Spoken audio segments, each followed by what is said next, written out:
안녕하세요. 내 집 마련 가계부 김유라입니다. 오늘은요, 경제, 부동산, 노트 쓰는 법에 대해서 함께 이야기를 나눠보겠습니다. 가계부인데 무슨 경제 노트, 부동산 노트 그런 걸 쓰나요? 라고 질문하시는 분이 있어요. 한번 살펴볼까요? 가계부를 보시면 결산 부분 바로 뒤에 이런 게 있어요. 주가지수, 주요 경제기사, 그리고 이제 관심 부동산 이런 것들을 적는 칸이 있습니다. 이게 뭘까요? 왜 주가지수를 적어야 되고 왜 내가 금리를 적어야 되나요? 왜 주요 경제기사를 적는 게 왜 필요하죠? 라고 물으시는 분들이 많아요. 요거 제가 한번 빠르게 적어서 설명을 해드리도록 하겠습니다.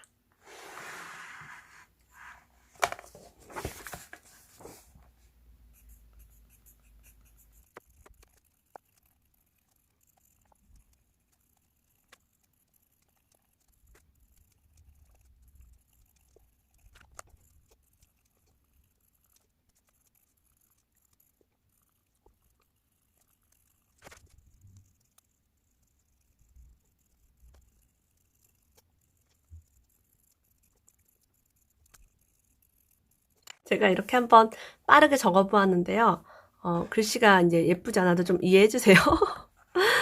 그냥 간단해요.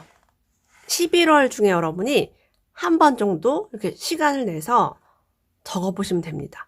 사실 관심 부동산은 주별로 하나씩 적는 걸 제가 추천을 드리고요. 이번 주에는 내가 이 아파트에 대해서 봤어요. 이렇게 적으면 되고요. 뭐 빌라 같은 거 적어도 상관이 없습니다. 그리고요, 이제 이걸 왜 이렇게 적어야 되는지 한번 설명을 해볼게요. 현재 코스피가 얼마고 코스닥이 얼마다를 적으면서 우리는 뭘 보나요? 흐름을 볼 수 있겠죠.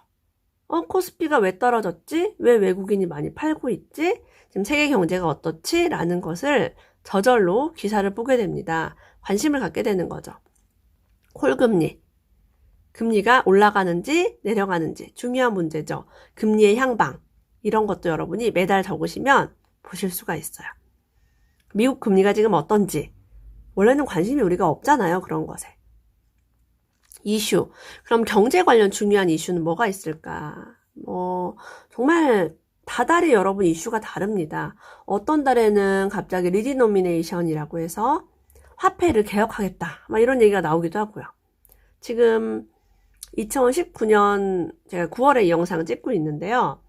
지금은 이제 이런 이슈들이 나오고 있어요, 사실은. 주담대로 갈아타기, 서민형 대출이 날리고요. 서울은 매매값, 전세값이 동반 상승하고 있고 요즘. 그리고 대대광, 대전, 대구, 광주 중에 대전만 지금 오르고 있고 뭐 이런 것들. 왜 그럴까를 생각해볼 수 있겠죠. 중국 증시가 요즘 다시 드디어 반등을 하고 있습니다. 이것도 왜 그럴까? 기사를 보게 됐고요. 아, 그렇구나. 이거 적는 거죠. 국제 유가가 지금 엄청나게 많이 올랐어요. 최근. 역대 최대의 상승분이래요. 현재 63달러. 배럴당. 예전에 뭐 배럴당 100달러 넘었을 때도 있었죠. 자, 옛날에 100달러 넘었을 때도 있었어요. 라는 걸 제가 어떻게 하냐면 이런 걸 적으니까 아는 거예요. 적지 않으면 모르죠. 관심 부동산. 어떤 아파트가 있어요. 주소를 적고요. 이제 이름이랑 몇 평을 내가 봤는지. 언제 지어진 아파트인지. 새 건지 헌 건지가 매우 중요합니다. 매매가, 전세가. 그러면 이 두 개의 차이가 이제 투자를 한다면 필요한 금액이 되겠죠. 어떤 장점이 있는지 적을 수 있어요. 그래서 네이버 부동산에 이 매물을 보고 그 해당 부동산 전화번호를 적어 놓으면 좋아요. 나중에 또 뭔가 이거에 대해서 문의할 게 있거나 연락을 해야 되니까.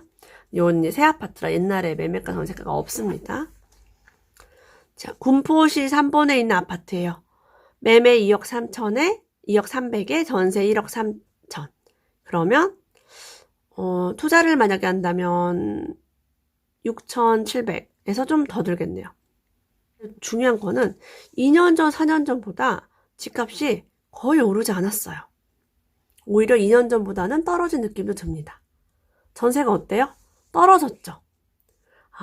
전세도 인기가 없구나, 이제는 좀. 오히려 4년 전보다도 전세 가격이 지금 살짝 낮은 상태예요.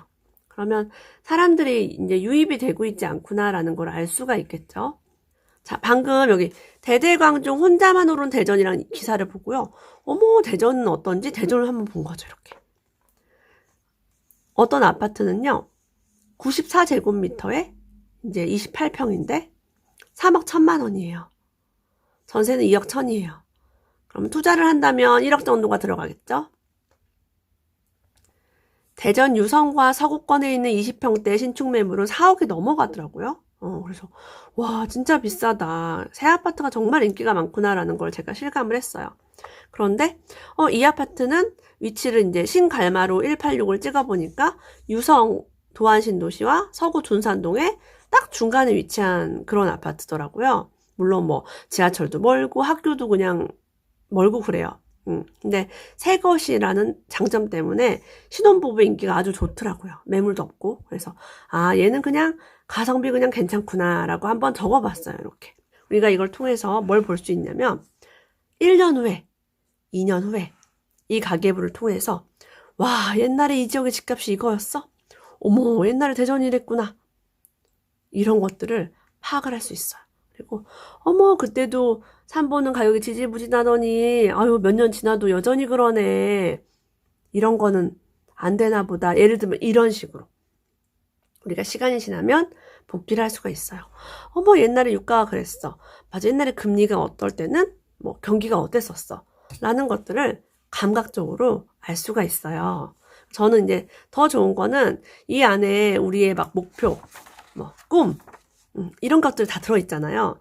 전 자녀에게 물려줄 유산이 이만한 것이 없다고 생각을 합니다. 아이가 읽으면서 와, 엄마, 옛날에는 집값이 얼마밖에 안 했어? 분명히 나중에 그런다니까요. 어머, 엄마 옛날에 짜장면 값이 얼마였어? 20년 후에 그래요. 시간 지나면 정말 추억으로 나눌 수 있는 좋은 아주 경제의 지침서가 되지 않을까. 인플레이션, 물가 상승, 그다음에 경제 전반을 볼 수 있는 그런 소중한 유산이 되지 않을까 싶습니다. 오늘은 경제 부동산 노트 쓰는 법에 대해서 한번 이야기를 나눠봤어요. 오늘도 영상 끝까지 함께 해주셔서 감사합니다. 내 집 마련 가계부와 함께 행복한 부자 되세요.